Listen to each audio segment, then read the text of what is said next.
Hello everyone. Today, for the second week in a row, I'm going to be talking about a game against the Buffalo Bills for my All-22 review. I'm sorry, Bills fans, but we got to talk about Justin Jefferson's game last Sunday. One of the best wide receiver games, if not the best wide receiver game I have ever seen in my life, and he caught 10 balls in this contest. So I figured I would make a top 10 list of his 10 receptions and rank them from the least impressive to the most impressive. So that's the concept for today's video. We're going to talk about the route concepts a little bit and all the little things he did to make all these plays special. And without further ado, let's get into it. Let's start the list with number 10, the easiest catch of the day. Number 10, and by far the easiest catch of the day for Jefferson, was his third one.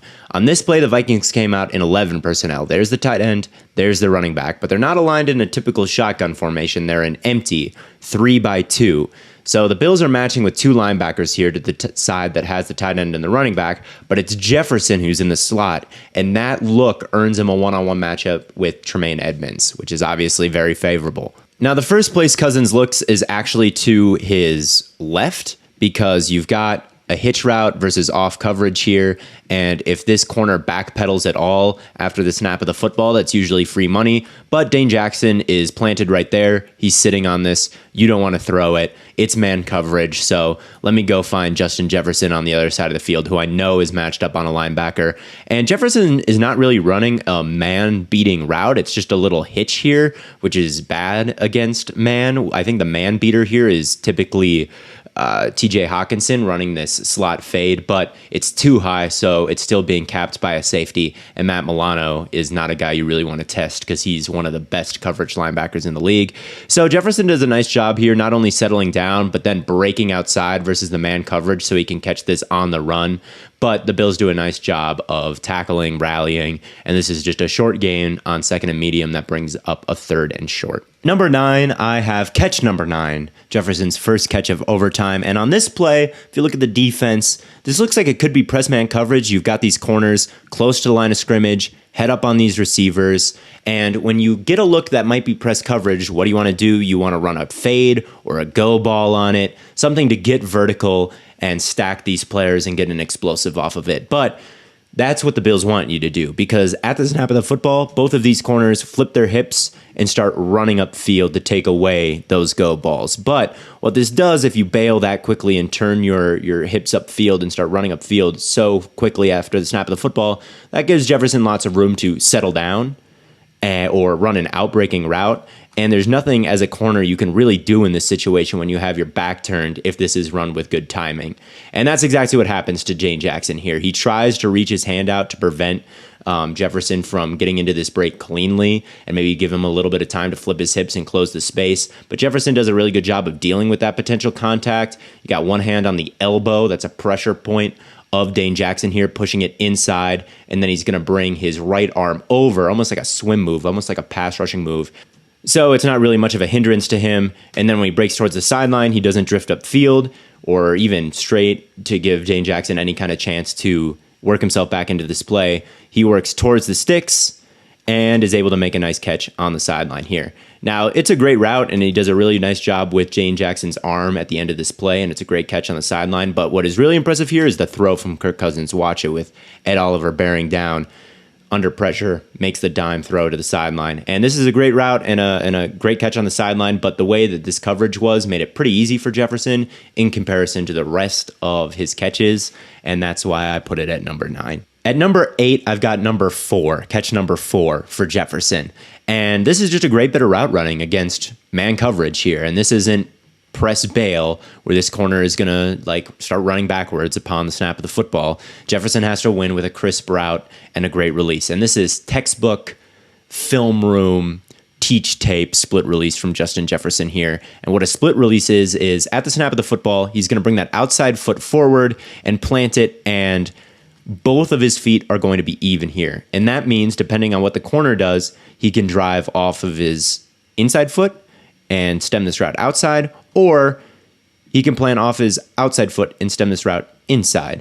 And the corner is lined up head up on him. There's not really any kind of leverage either way here, but the first couple steps that corner takes, he's starting to shuffle a little bit towards that sideline. And Jefferson reacts to that. He plants off that inside foot. Maybe he was going to do that anyway. Maybe he was reading the very subtle body language from this corner. But at any rate, he plants off that inside foot, and you see how fast he is. Really bursts up field, gets separation, stacks Dane Jackson, and Dane Jackson has to kind of fly up field to catch up here. But as he's doing that, Jefferson is going to execute a really crisp speed turn and flatten his route out, and then make a nice catch over the middle of the field. And this one maybe isn't as crucial as the play before, and maybe it wasn't as impressive of a catch because the one before was a toe tapping, like sideline catch. But I do like this play a little bit more because I think the coverage made this route a little bit harder to execute than on the last play, and he executed it perfectly. The other thing this play does outside of the route running is just go to show how strong Jefferson's hands are, because he does a lot wrong at the point of the catch here. I feel like it may seem like a pretty normal catch, but this is pretty difficult to do. And normally when the ball is coming in like this, you want to catch it out in front of you where you're looking. Once you let it cross your eye line and get behind you, then it gets pretty difficult because you're going to have to bring this arm backwards across your body, right? You may lose sight of it as it whizzes past your eyes, and that's how a lot of drops happen. But Jefferson, those things happen, and Jefferson is literally alligator arming this thing, right? He's like clapping the football behind him here, and it still just sticks right in his hands. Just snags that thing right out of the air, even though like from a technical standpoint, this is like not really how you're supposed to catch a football, is let it pass your face and then clap it behind you. But Jefferson can get away with it because his hands are just so strong. At number 7 on the list of Jefferson catches from last Sunday is this one. And this is the exact same concept as number 9 on this list, okay? The second play that I showed. You've got the play action wide zone. You've got Adam Thielen running a dig route in behind the linebackers who hypothetically are off chasing Cook. And then you've got Jefferson running this comeback route. This is the exact same play that I showed before. But this time, instead of it being press man and the corner just turning around and running backwards immediately at the snap of the football, this time the corner starts bailing before the play is even snapped. And that gives him plenty of cushion, and he's able to backpedal and keep his eyes on Jefferson, and he's in a better position to break forwards if Jefferson runs that, or when Jefferson runs that comeback. So what Jefferson has to do is he has to fly upfield, and then he has to really bite the toes, get right on Benford, the corner, and then break it outside, right? If he breaks this outside too early here, before getting on Benford has more room for error, and he can react to that. But once he gets right on Benford, he can use some physicality, kind of lean into him, push him upfield without getting a penalty, and then break this back. And then he makes a nice catch on the sideline through contact. And we'll see it a little bit more from a closer angle here. All right, so here you see Jefferson getting vertical, getting on Benford's toes, and then there's going to be some hand fighting. Benford is trying to get his hands. He's not trying to grab him, but he's trying to get his hands or elbow into Jefferson's frame and start to slow him up a little bit.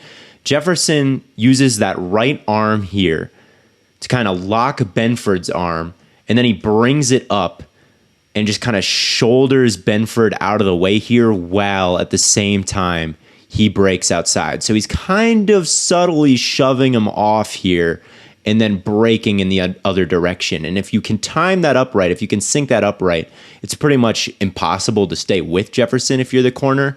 And then the catch, he makes this catch above him. Once again, the ball just sticks to his hands. It just doesn't move once it touches his gloves. It's weird.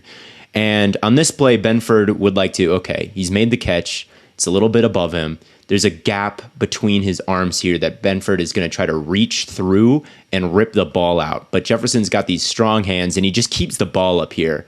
He doesn't need to bring it back down into his frame, and that gives Benford no chance to break this up. And he gets 1 foot down. Benford's trying to drag him out of bounds, but he gets 2 feet down with the ball just up in the air. And this is a completed pass. Pretty impressive. That's catch number 7. At number 6, I've got Jefferson's second catch and only touchdown on the day. Here, you've got some press man coverage from Dane Jackson here. And on this one, Jefferson actually runs that fade route. And this is good coverage from Dane Jackson, honestly.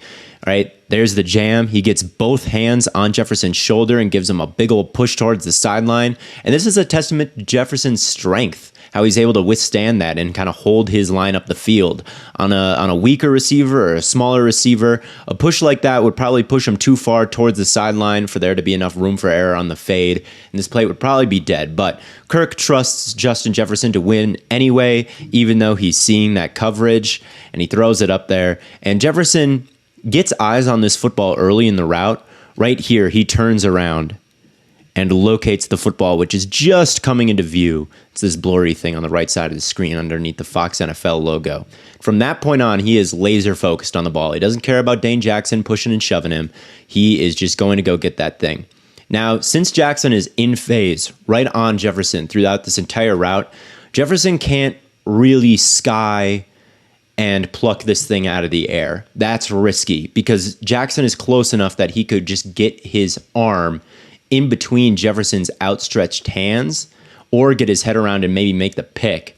So Jefferson doesn't want to give away when the ball is coming by jumping up and meeting it at its highest point. Instead, he flashes late hands, and by the time he starts to make this catch, the ball is literally 0.1 seconds away from landing in his chest, and Dane Jackson just cannot react quick enough. And you see Jackson, he's starting to try to rip through those hands, right? You see him try it right here. But because Jefferson caught this with his chest and caught this with late hands, it's already pinned against his body, and that arm from Jackson doesn't do anything. It doesn't affect him, and Jefferson scores the touchdown. Really good ball tracking ability, choices at the catch point, and strength here from Justin Jefferson. At number 5, I've got his 7th catch of the day, which was his second catch of the failed game-winning drive.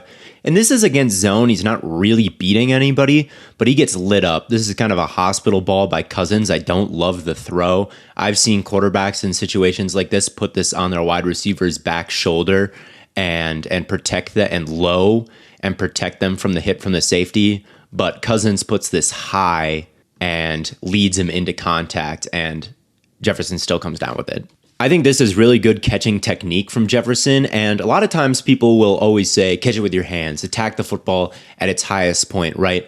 Jefferson doesn't need to jump for this ball. He could reach up for it and grab it above his head. He's done it a million times, but knowing that he's got a hit coming from this safety, he jumps, right? And that does a couple things. First of all, he's got this arm over his torso, and that's almost like a layer of armor against the incoming hit, right? If you can imagine if his arms were above his head here, that would open up his side to just get killed, and that could, affect his ribs or something. So he keeps that arm down to brace for this hit, and then he cradles that ball with his chest, right? If you catch it outside of your frame, it makes it easier to jar the ball loose when you're about to get killed like this. This is something Michael Irvin has talked about for like years and years and years. He's like, body catching when you're about to take a hit is the right way to catch a football.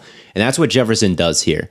Makes that body catch, gets his eyes around, sees the contact, braces for it. He gets hit, he gets killed. He can't help it. He has to, steady himself in the air with this hand. But you see the grip strength. He's literally just grabbing onto this ball. It's not cradled in his body at all.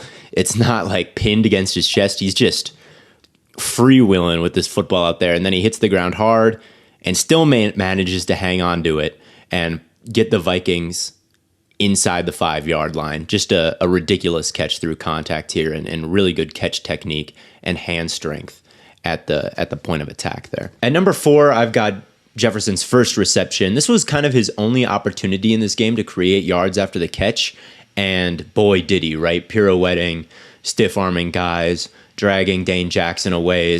This was awesome. But I want to start by highlighting the concept, which is dagger. You've got KJ Osborne at the bottom of the screen here, clearing out the safety. That makes Jefferson one-on-one with the corner. And initially, he's in press man coverage or against press man coverage, and he's got a lot of different ways to beat that. I showed earlier his split release, where he makes both of his feet even, reads the language of the corner, and then pushes off whatever foot he wants to burst inside or outside. But that's not going to work against Benford, because through film study or maybe just reading his body language, he knows Benford's going to be really physical and shoot both of his hands.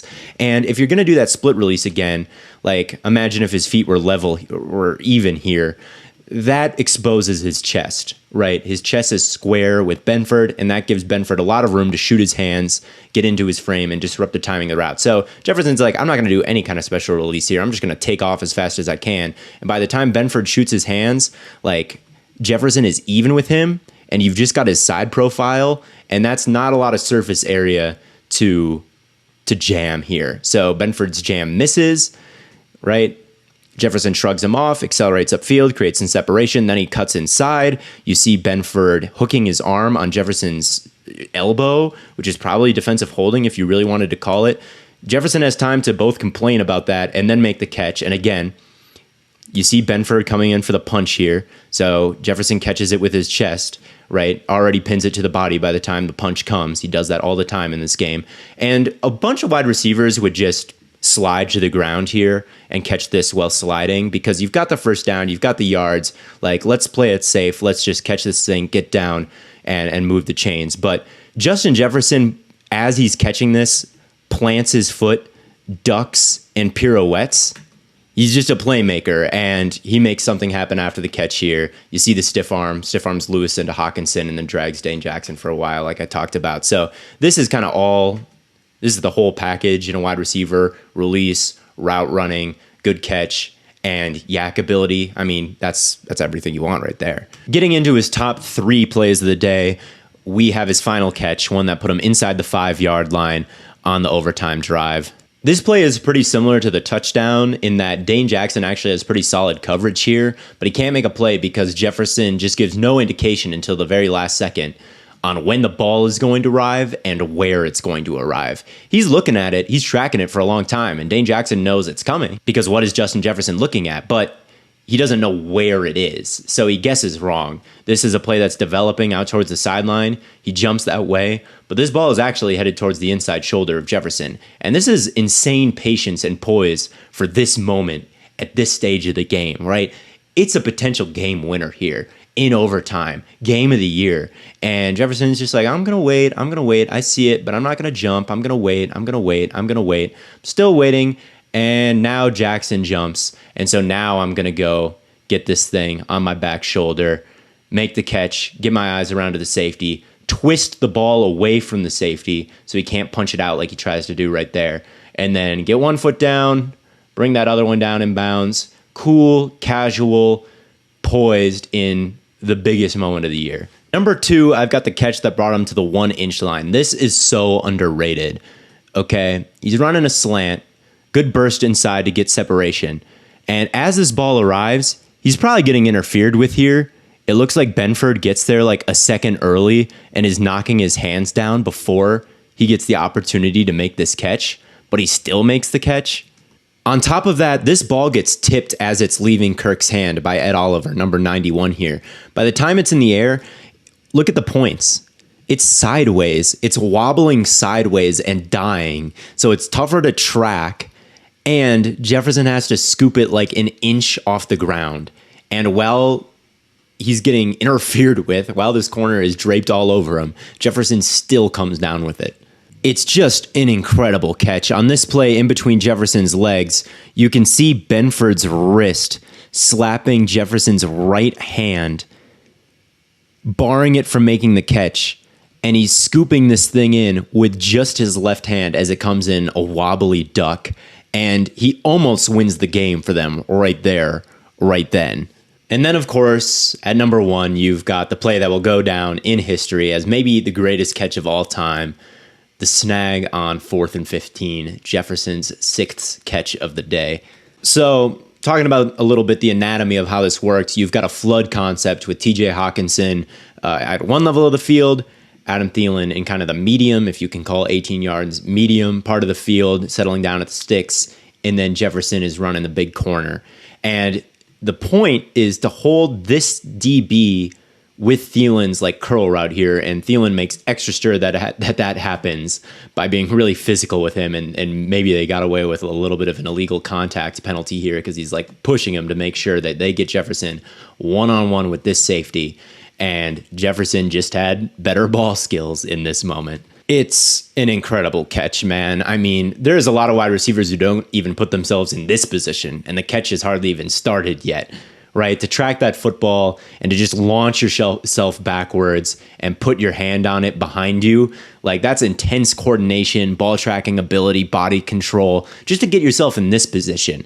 And then to grab the thing while you're falling down. He's about to hit the ground hard, right? He's in a wild body position here. He's going to maybe snap the back of his helmet on the turf. He's maybe gonna like land hard on his back and crack his ribs. He doesn't care, right? He maintains focus on the ball, wraps his hand around. Now the Bills guy has his hand around it too. And together, these two hands almost form one set to control this football as it goes to the ground. But you see the Bills guy, he's basically like just sitting down. Jefferson is like backwards and upside down trying to do this backhand. And Jefferson is the one who's able to survive contact with the ground, keeps the ball in his control, and then once it gets down there, is able to rip the ball away from the safety and come down with it. It's unreal. Now, it got hyped for the best catch of all time. Is it better than Odell's catch? I mean, it's up there. It's definitely in like the top 10 that I've ever seen, I think. But I don't think it's better than Odell's because like, at this point, when Odell like jumped back and caught it, he just like caught it in his hand. Like he had full possession from the moment it hit his hand. Jefferson did need like some help from the safety to pin it against his forearm the entire time as they were going to the ground. And that makes it a little bit more lucky than Odell's was, where he just reached back and snagged that thing. But I don't want to like compare and take away from Jefferson's catch because the stakes were so much higher and it was more impactful to the results of the game too. So, I mean, it's kind of a flavor thing. Odell is always the one I think of when I think of the greatest catch of all time and still is today. But this is catch of the year to me. This and the Pickens catch was also ridiculous. But considering the stakes, this is one of the best catches you'll see of the entire decade of all the 2020s and definitely is deserving of the #1 spot on this list of crazy Justin Jefferson plays. And he made a bunch of them in this game, but this is the crown jewel of his career so far. So that's all of them. Let me know in the comments what plays I am underrating and which ones I am overrating that weren't all that. Let me know all of that. Let me know what videos I want to see next, and I'll be back next week with another film review. We'll see what it's on. I never know. And yeah, see you then.